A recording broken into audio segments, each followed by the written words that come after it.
Hello everyone. आपको सभी को पता है कि बिहार में अलग अलग योजनाएं चलाई जाती है। उसी में से एक योजना है बेरोजगारी भत्ता योजना, जिसमें कि जो भी बच्चे किसी भी तरीके का प्रिपरेशन कर रहे हैं, ग्रेजुएशन कंप्लीट कर लिया है आपने और आप किसी और तरह की जो है तैयारी में लगे हुए हो या 12th पास किए हुए हो और आपने आगे की पढ़ाई नहीं की लेकिन किसी तरह के कॉम्पिटिटिव एग्जामिनेशन की तैयारी में लग गए हो, तो उन सभी को जो है ये बेरोजगारी भत्ता जो है सरकार की तरफ से दिया जाता है। इसमें वही कैंडिडेट अप्लाई कर पाएंगे जो कहीं और पे ना ही जॉब कर रहे हैं और ना ही जो है वो किसी और कोर्स में एडमिशन लेके रखे हुए हैं। इस बात का ध्यान रखना। तो चलिए डिटेल में जानते हैं उसका अप्लाई कैसे करना है, क्योंकि अप्लाई स्टार्ट हो चुका है। किस तरह से अप्लाई करोगे, कौन कौन से लोग अप्लाई करेंगे, सभी चीजें आपको डिटेल से बताई जाएगी। सो फ्रेंड्स, चैनल पर पहली बार विजिट करो तो चैनल को सब्सक्राइब कर लेना, बेल आइकन को हिट कर देना। यहां पर आप लोगों को हर एक योजनाओं के बारे में इंफॉर्मेशन दी जाती है। इसके अलावा बीएड, डीएलएड, सीटेट इन सभी के क्लासेस भी आपको प्रोवाइड किए जाते हैं। सबसे पहले तो आप यहां देख सकते हो इस साइट पर आपको आना है। ऑनलाइन अप्लाई पर आपको दोनों तरीके से अप्लाई करना, ऑनलाइन एंड ऑफलाइन। ठीक है, इसमें जो अप्लाई करना है आप लोग को ये पहले ऑनलाइन करना है, फिर उसका डॉक्यूमेंट निकालना है और फिर ले जाके आपको डीआरसीसी ऑफिस जो आप लोग के डिस्ट्रिक्ट में ही रहता है वहां पे आपको सबमिट करना है। वो कैसे मिलेगा, क्या मिलेगा, सब कुछ अभी मैं बताऊंगी।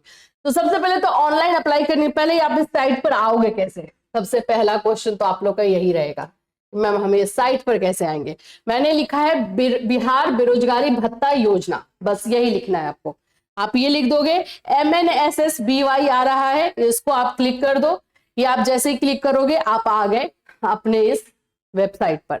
यहां पर आप लोगों को आना है न्यू एप्लीकेंट रजिस्ट्रेशन। ठीक है, न्यू एप्लीकेंट रजिस्ट्रेशन पर आ जाओगे तो यहां पर आप लोग को रजिस्ट्रेशन करना पड़ेगा। आप अपना नाम लिखोगे जो आपके 10th के सर्टिफिकेट में है, ठीक है, वैसा ही लिखोगे, फर्स्ट नेम, मिडिल नेम और लास्ट नेम।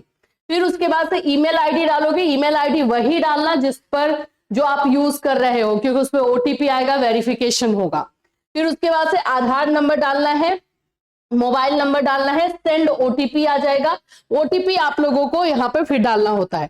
फिर उसके बाद से आपको ये बताना है कि ये आप फॉर्म जो है वसुधा केंद्र से फॉर्म भर रहे हो या खुद से भर रहे हो। तो अगर वसुधा केंद्र से भर रहे हो तो यस करोगे और नहीं खुद से भर रहे हो तो नो करोगे। ठीक है, फिर उसके बाद आ जाएगा प्लीज एंटर द ओटीपी। जो मोबाइल पे आपका ओटीपी आया होगा वो उसको यहाँ डालना है, ईमेल पे ओटीपी आया होगा यहां डालना है। ये प्रोसेस आपको ध्यान से करना है। जब आप ओटीपी डाल दोगे तो उसके बाद इसको आपको सबमिट कर देना है। बस जब आप सबमिट कर दोगे तो आपके मोबाइल पर और आप लोगों के जो है मेल आईडी पर भी आप लोगों का लॉगिन आईडी बन जाएगा। अब ये लॉगिन आईडी को आप क्या करोगे, लॉगिन आईडी का यूज करते हुए यहां पर हम आएंगे, लॉगिन हियर पर करेंगे। लॉगिन हियर पर आप क्लिक करोगे तो यहाँ पे आपको अपना यूजर नेम जो आपको मिला रहेगा, पासवर्ड और ये वाला कैप्चर डालना है और लॉगिन कर देना है। जैसे ही लॉगिन करोगे फॉर्म ओपन हो जाएगा जिसमें आपको अपना सारा डिटेल डालना है, एकेडमिक डिटेल डालना है, जो भी आप कर रहे हो या जो आपने कर लिया है। और मतलब कि मान लो कि 12th पास हो तो 12th का डाल दोगे, ग्रेजुएशन पास हो तो ग्रेजुएशन का डाल दोगे।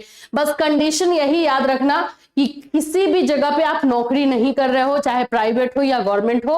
और दूसरी चीज ये है कि आप किसी कोर्स में आपका एडमिशन ना हुआ हो, नहीं तो एडमिशन वाला तो तुरंत पता चल जाता है, फिर उसके बाद दिक्कत आ जाएगी, तो वो नहीं होना चाहिए। अब इसके बाद से जब आप ये फॉर्म भर लोगे तो इसका प्रिंट आउट निकालोगे, उस फॉर्म का पूरा प्रिंट आउट निकालोगे और प्रिंट आउट निकाल करके यहां पर आप देख सकते हो, यहाँ पे आया है मुख्यमंत्री स्वयं सहायता भत्ता योजना एवं कुशल युवा प्रोग्राम के आवेदक ऑनलाइन आवेदन करने के 60 दिनों के भीतर अनिवार्य रूप से किसी भी कार्य दिवस को सुबह 10 बजे से 5 बजे तक आप उस जो फॉर्म आप भरे रहोगे उसके साथ आपको अपना डॉक्यूमेंट लगाना होगा। जैसे मान लो कि आप ग्रेजुएशन पास हो, है ना, तो ग्रेजुएशन का आप मार्कशीट लगा दोगे। अगर आपका जो है सर्टिफिकेट आया होगा तो सर्टिफिकेट लगा दो, और नहीं तो प्रोविजनल लगा दोगे। अगर सर्टिफिकेट नहीं होगा तो प्रोविजनल सर्टिफिकेट होता है वो लगा दोगे।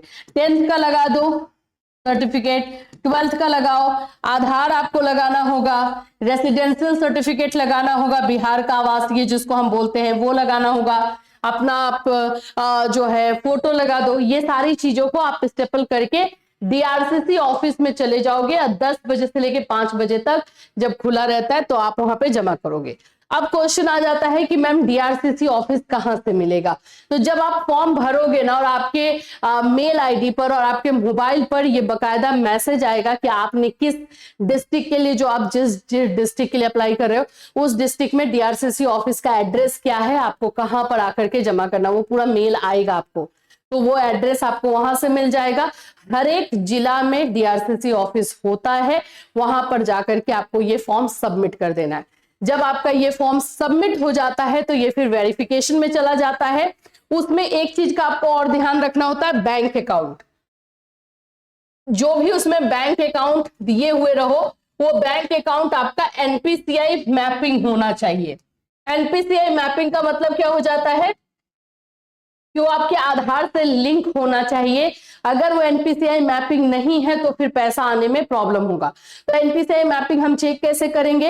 एक तो आप ऑनलाइन भी चेक कर सकते हो और नहीं हो रहा है तो आप अपने बैंक में जा करके, जो आपका बैंक का ब्रांच है वहां जा करके पूछ सकते हो, और जो बैंक अकाउंट, वही बैंक अकाउंट डालोगे जो एनपीसीआई मैपिंग हो। जैसे आपके पास मान लेते हैं 2 बैंक अकाउंट है तो दोनों में एनपीसीआई मैपिंग नहीं हो सकता, किसी एक में ही होगा। तो जिसमें होगा वही वाला या तो डाल दो। और मान लो कि आप डालना ये 2 नंबर चाह रहे हो और आपका एनपीसीआई इसमें है तो आप जो है बैंक में जाकर के इसमें शिफ्ट करवा सकते हो। शिफ्ट करवाने के बाद आप फॉर्म डालो, ठीक है। तो ये सारी चीजें जो है आप लोग का महंगाई भत्ता से रिलेटेड है। आप लोग का इसको बेरोजगारी भत्ता कहा जाता है। महंगाई भत्ता बहुत सारे बेरोजगारी भत्ता के नाम से जाना जाता है या कुशल युवा प्रोग्राम के नाम से जाना जाता है, जिसमें बच्चे जो जिस तरह की कॉम्पिटिटिव एग्जामिनेशन की तैयारी कर रहे हैं उन लोगों को हेल्प किया जाए, इसलिए जो है ये मदद की जाती है। इससे रिलेटेड कोई क्वेश्चन या कंफ्यूजन है तो इसके रिलेटेड हमने पहले भी वीडियोस बनाए हुए हैं, वो आप जा करके देख सकते हो और डिटेल में आपको पता चल जाएगा। अभी अप्लाई हो रहा है इसलिए आपको ये अप्लाई जल्द से जल्द कर देना है। मान लो आप बीपीएससी टीआरई 4 का तैयारी कर रहे हो या किसी और तरह का तैयारी करो, कहीं पर भी आपने एडमिशन नहीं लिया है तो अप्लाई कर दो इसको। 2000 रुपए महीने आ जाएंगे तो क्या दिक्कत है, बता दो, है ना। तो ये आप कर सकते हो, ठीक है। चलिए, इससे रिलेटेड कोई भी क्वेश्चन या आपको प्रॉब्लम हो रही है वीडियो में कमेंट कर दीजिएगा। फिर मिलूंगी, till then take care everyone.